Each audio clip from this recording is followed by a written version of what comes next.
Edlanate, Michelle Lobo, Hushier, Yellowknives Dene First Nation, Host Asti.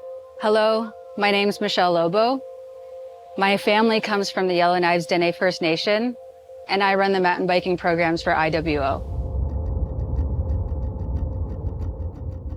And Shash Kelkalokik, Lilwatmnakan, Shamet Sandy Ward. My traditional name's Kelkalokik. My English name is Sandy Ward, and from the Liatwat Nation, I've been biking for 5 years.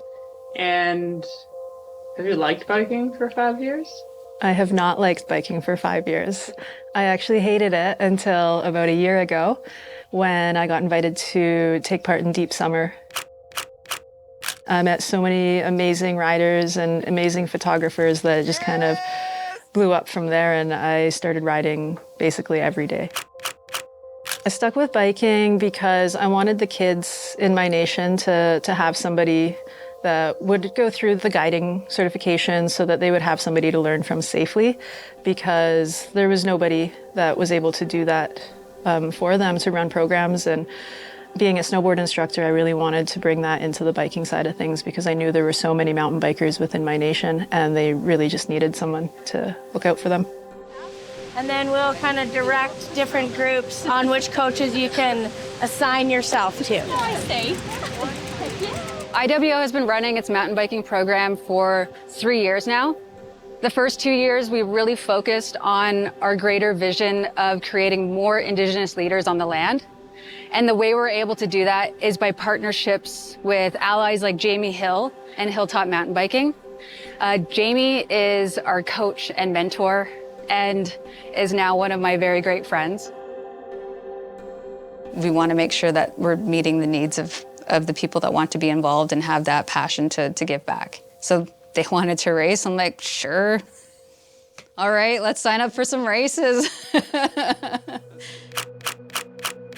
Israel, Angela Telsqui, Tlitsqua Lacamo First Nation. Hi, I'm Ali Shaparsky, and my heritage comes from Métis Cree. My name is Shudikem Bakady. I'm from the Liatwat Nation, Mount Currie.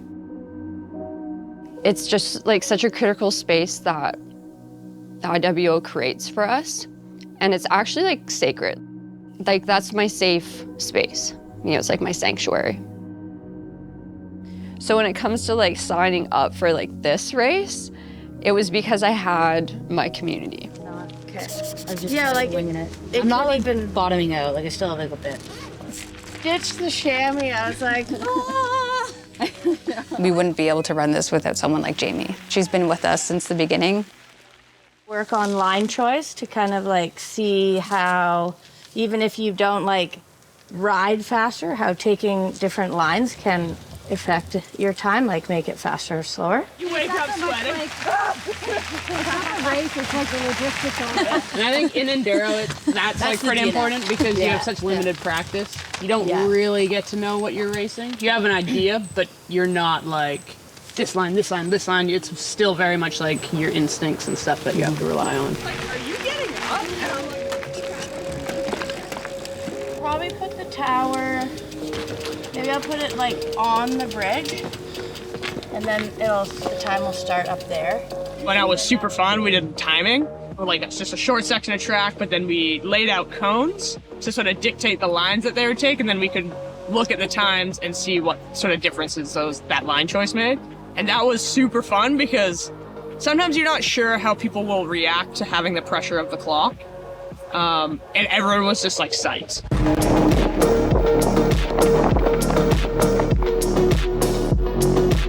That's almost like 30 seconds faster, I think.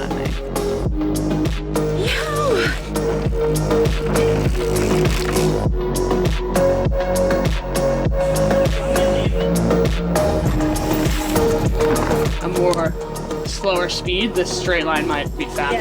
Yeah.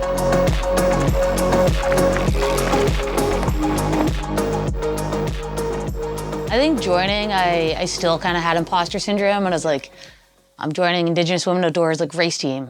I'm still reconnecting to my Métis Cree culture, and also I'm like a blue biker, like a solid blue biker. I was like, I don't really know if I belong here.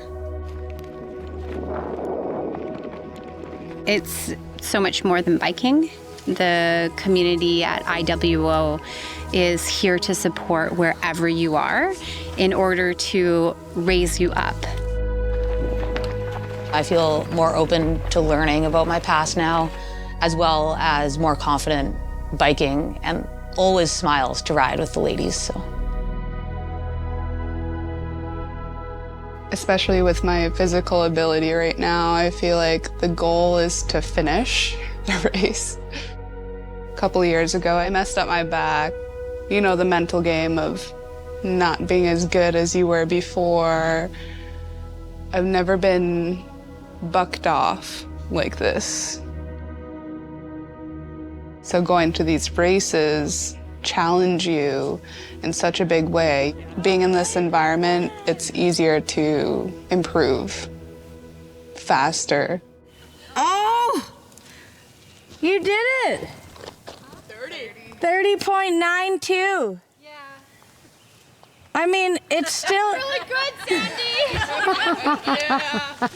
yeah. You're in the 30s.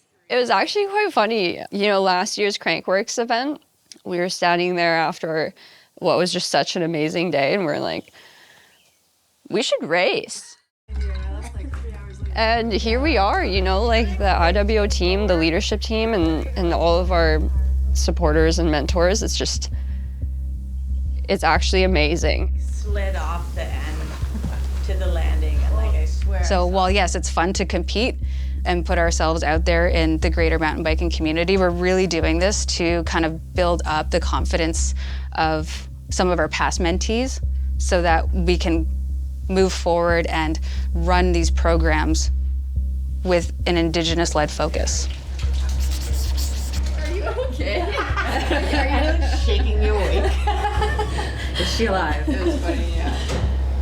Put her into the recovery position. Yeah. Growing up, I never really had anybody to look up to that was the same as me. And that really needed to change. And we're seeing that now with programs like Indigenous Women Outdoors. We're bringing these women into this space where they can accomplish so much within the mountain bike or the ski industry or whatever. And the kids are seeing this and they're starting to want to become guides. And they want to get a career in the outdoors like all of us have. In his ponytail. Yeah. It's so cool. All right, where can I put it? Yeah, you better put it somewhere safe. When I practice for enduros, usually because you get such little practice, it's a lot of feeling and riding off instinct. So a lot of the time I'll drop into the trail and I'll just ride the trail the best I can until I make a mistake. You know, you like enter a corner weird and you're like, oh, that didn't really work. Then I'll stop, look at it, get up and hike.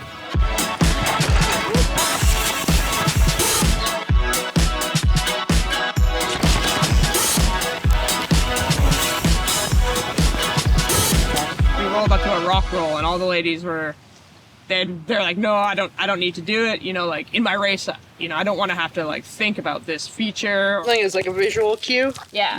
Just to like make sure you're on the right line. And then we kind of hung out for a couple minutes and, you know, kind of started, you know, walking into it, eyeing it up. And then all of a sudden they were dropping it and hitting it.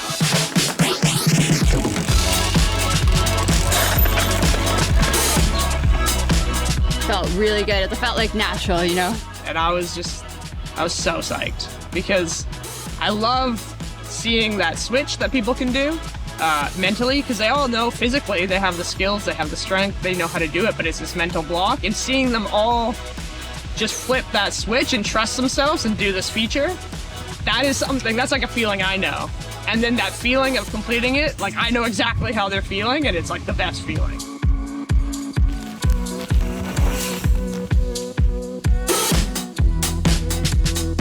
I have 24.45 kilometers.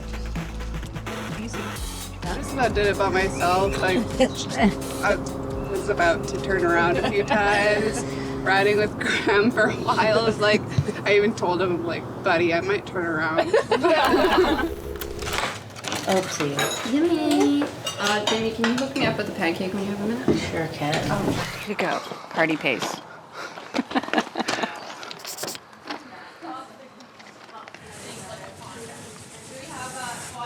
made medicine bunnies for everybody.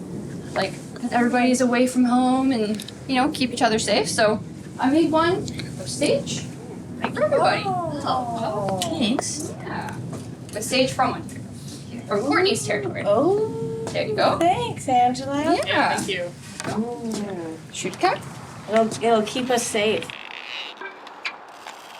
Oh, feeling sick. Ready to rumble. The legs are a little slow today, but we'll get there.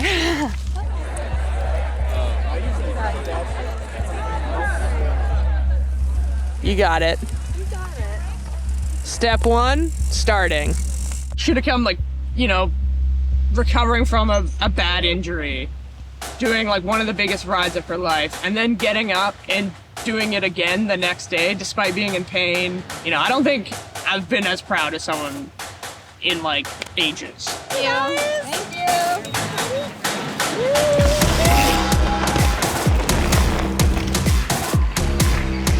You crushed it. You did so well.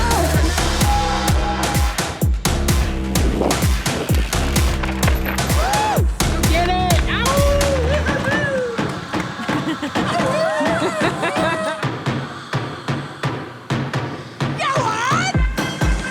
Nice!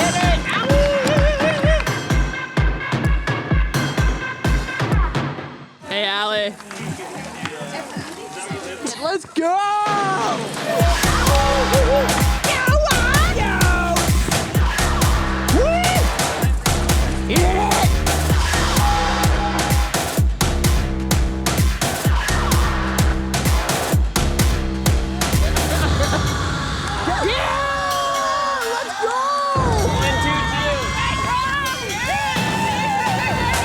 That was honestly probably my biggest climb straight, and then having to come down all the way too. Biggest enduro I've ever done. Yeah, I would do it again. I would race again. Yeah, I'm kind of addicted to races now. Somehow it's more fun than just riding. It's pretty funny to have really just met these women. You know, I've spent two-hour sessions with them before this weekend, and every single one of them I was like so proud of by the end of the weekend. Oh, that's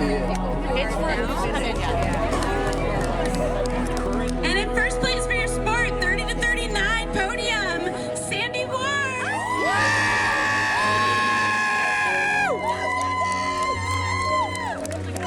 Give it up for these sport racers. Yo, look at with Indigenous Women Outdoors. Sandy's so modest about it, and she's like, oh, like, I don't know if I'm still gonna be first. Like, Sandy, like, you're spectacular. Like, we can do it. Like, Sandy came out of this and like, just, like I said before, like she's like, oh, I wanna be mid-pack, and then she won, and I mean, it shows you, like, if you put in work and ride, like, it's possible. Like, she absolutely crushed it. So I think it means a lot for the group to see one of our own on the podium, and especially first. Like, it's so freaking impressive. So it was a great way to finish the weekend.